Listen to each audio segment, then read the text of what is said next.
বন্ধু, কেমনে তোকে বলি কথাটা। আসলে আমার মা অনেকদিন ধরে অসুস্থ। এখন ওষুধ খাওয়ার জন্য 5,000 টাকার খুবই প্রয়োজন। এখন তুই কি দিতে পারবি? আমি বেতন পাইলে তোরে দিয়ে দিব। দূর বেটা, টাকা কি গাছের ফল নাকি যে চাইলেই পাওয়া যায়? আমারই কালকে বড় একটা পার্টি আছে, অনেকগুলো টাকা লাগবে সেখানে। আর তোর সবসময় শুধু টাকা আর সমস্যা লেগেই থাকে। আমি পারবো না, আমি যাইতেছি।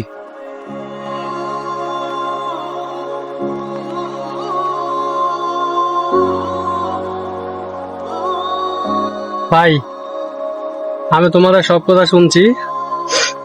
এই নাও, এখানে 5,000 টাকা আছে, এটা দিয়ে তোমার আম্মার চিকিৎসা করাও।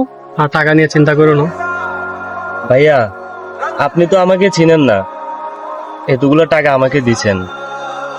আমি আমার আপন বন্ধুর কাছেও চাইছি, কিন্তু সে তো আমাকে দিল না। মানুষ চেনাটা কি বেশি জরুরি? আসলে বিপদে যে পাশে দাঁড়ায় সেই আপন মানুষ। মানুষের পরিচয় হৃদয়ে, দামি পোশাকে নয়। আমি যাই।